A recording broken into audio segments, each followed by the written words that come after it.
para el tiempo presente, esta situación es,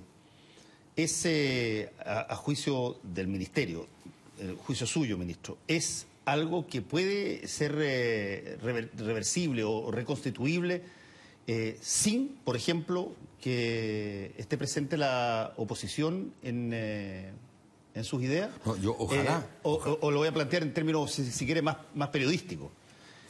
Cuando usted tiene un movimiento que se denomina La Calle, de estudiantes, tanto secundarios como universitarios, muy potente, muy fuerte, muy combativo, muy pidiendo lo máximo, no, sea realista, pida lo imposible, ok, piden lo máximo. Tiene un sistema que es el heredero último de este sistema que hemos conversado durante todo este programa, que lo representa en la oposición y la coalición de gobierno. Para cambiar la educación, que es una cosa gigantesca y lenta, ¿cómo se armonizan estas cosas? ¿Cómo se armoniza usted con el Partido Demócrata Cristiano, que le va a plantear cosas que eventualmente van a rechazar los socialistas en el Senado? ¿Cómo armoniza usted el platillo chino? Están los demócratas cristianos con los socialistas acá. Después viene el otro platillo chino que está acá y que son los estudiantes en la calle que ya encontraron que habían cedido porque no hay prisión para el lucro. Y con el pie tiene a la oposición diciendo el concepto este que es divertido, pero funciona para alguna gente, de que hay que tener libertad para elegir colegio. ¿Cómo se arma el puzzle sin que se caigan todos los platos y qué sé yo, y esto sea un asterisco en el gobierno, ¿no? Después te voy a contar un chiste fuera de cámara, por supuesto, Okay. Porque no es para la televisión, sobre esta idea de alguien haciendo muchas cosas a la vez. Sin contar los profesores, que perdón, ese es el plato que tengo en el otro pie aquí. Estoy así.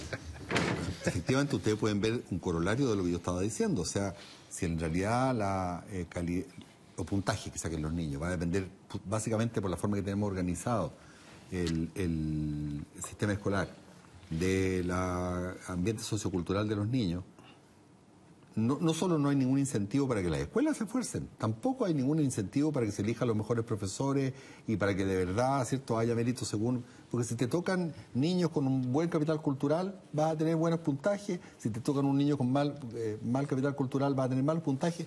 Y es bien poca la diferencia, ¿cierto?, que va a poder hacer, y por tanto están mal puestos los esquemas de incentivo. Pero volviendo a lo tuyo, sin duda alguna que en esto es necesario que tengamos un gran acuerdo. No hay ninguna duda. ¿Qué es lo que ocurre, Fernando? Y a mí me tocó durante 5 años, casi 5 años, supervisar 34 países cuando era el director, uno digamos, que estaba en la cúpula del Fondo Monetario Internacional. Y lo que más les decíamos a los países, por favor, no tarden en hacer la reforma. Porque cuando los temas llegan a un estado crítico, los distintos actores toman posiciones rígidas y cuesta extraordinariamente poder pactar. Fíjate tú lo que la Christine Lagarde llamaba la nueva mediocridad. Europa lleva 7 años virtualmente en una situación en que no pueden salir, porque como no hicieron la reforma a tiempo, los distintos sectores, ¿cierto?, toman posiciones rígidas y no ceden unos con los otros. Entonces, ¿qué es lo que está sucediendo en Chile? Que una cantidad de cuestiones que son enteramente instrumentales, como el problema de la cárcel, o como el problema de los arriendos, o como el tema de... En fin, se han tomado vida propia y se transforman en verdaderos símbolos. O sea, aquí lo único importante es reestructurar esta cuestión para que de verdad tengamos una educación que tenga los incentivos correctos para llegar a la calidad. Y la parte positiva, yo diría que en la discusión parlamentaria, a pesar de que ustedes plantearon que había sido un gallinero, yo creo que hay mucho más acuerdo ya respecto de que es mala la selección, que de verdad tienen que ser los padres los que elijan los colegios y no que los colegios digan usted sí, usted no. También hay bastante consenso en términos de que tiene que terminar el copago, porque el copago es una forma de discriminar. Si tú tienes 20 lucas, entras a este colegio, si tienes 30 a este otro, si tienes 40 a este otro, etcétera, etcétera. Y donde yo creo que todavía estamos topando en el famoso tema del lucro, que no tenemos tiempo ahora, pero yo podría argumentar en otra ocasión por qué el lucro contribuye a la segregación. Y lo que ahí ¿No hay una versión abreviada para por qué el lucro contribuye a la segregación? Déjame hacer esta otra idea primero, okay, a ver si puedo lograr después ir a la versión abreviada. Básicamente, lo que nosotros decimos, mire, hagamos un borrón y cuenta nueva. ustedes, señores sostenedores de colegios particulares subvencionados, fueron invitados por el Estado a organizarse, proveer colegios, proveer educación con fines comerciales. Y en ese empeño, ¿cierto?, ustedes pusieron su capital. De aquí para adelante va a remunerarse, va a cobrar una buena remuneración de mercado solo en la medida que trabaje. O sea, no, esto no es como invertir, ¿cierto?, en la bolsa, en que una persona que no está vinculada al colegio viene, pone unos billetes ahí para saber qué rentabilidad le sacan a un colegio. Y por tanto se le respetan plenamente, ¿cierto?, todos los derechos hacia atrás y hacia adelante, ¿cierto?, solo si hay un valor agregado efectivo educacional, usted cobra. Eso yo es lo que creo que estamos trabajando, porque se van a aburrir los auditores, pero en la práctica, si tú le pagas, ¿y cómo lo estamos haciendo eso? Dando todas las garantías para que la nueva corporación sin fines de lucro pueda ir a un banco, comprar el colegio y el sostenedor, ¿cierto?, que puede continuar, si trabaja como director de la escuela, como gestor, recupera plenamente su inversión, borrón y cuenta nueva.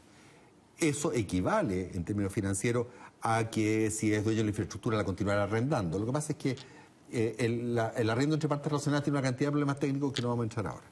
Ahora, tú me preguntabas por qué el lucro contribuye a la segregación, por todo esto que te decía hace un rato atrás.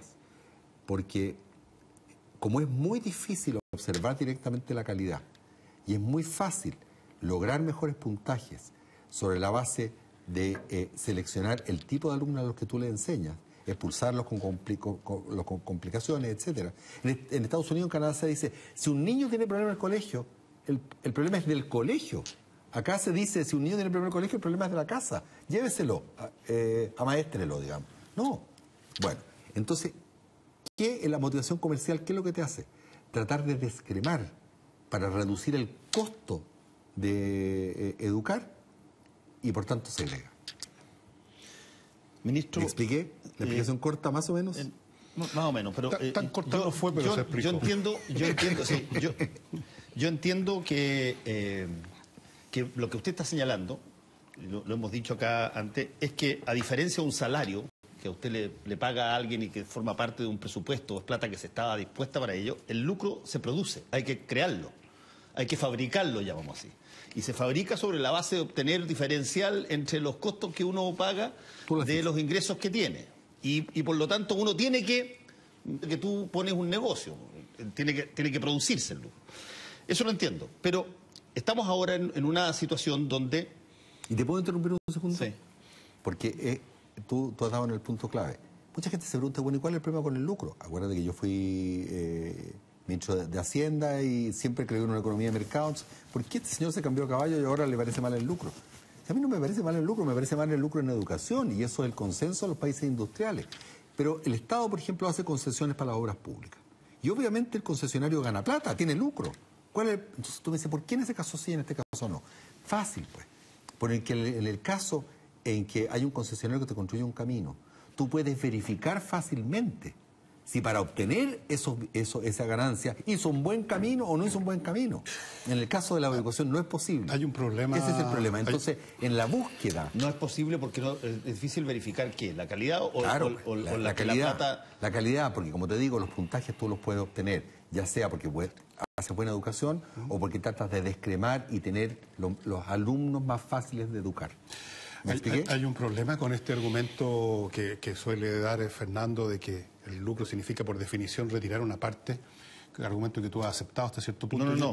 Yo lo único que digo sobre el lucro es que el lucro se produce, hay que fabricarlo, sí, no viene dado. Pero ahí está implícita la idea de que en la medida, voy a poner un ejemplo exagerado, de que deciden, mientras más voy sacando, la educación por lo tanto se va haciendo más sospechosa, lo cual asume a su vez como axioma de que la educación es directamente proporcional al dinero inicial que entró, del cual tú empezaste a descontar para tu lucro. Y dejamos de lado la gestión, o sea, la productividad de la persona que está gestionando o sea, en otras palabras, yo puedo tener un lucro y puedo ser un muy buen gestionador y tener un excelente resultado. Yo puedo no tener lucro, como ocurre con los colegios públicos, y tener un pésimo colegio que produce pésimos alumnos, Obvio. con pésimos profesores. Total. Incluso podría argumentar de que justamente en las instituciones públicas donde se da más esta tendencia a que nadie se preocupa mucho de la calidad porque nadie vigila ninguna cosa. Podría usar ese argumento incluso. Pero a mí no me parece tan claro que el lucro como tal, per se, produce una proporcional deterioro de la educación, porque estamos dejando de lado el término gestión, que es un asunto absolutamente distinto que va a correr por otro vector. Ojo, colegios con lucro o sin lucro, ¿sí o no? Correcto. Correcto. Pero es que ahí es donde me voy a... Tenemos que cerrar, así que... Ya, me voy a llevar de tu lógica. ¿Que hay colegios con lucro que son buenos? Claro. Claro, obvio. Pero esa no es la discusión. La discusión es si a pesar del lucro o por el lucro.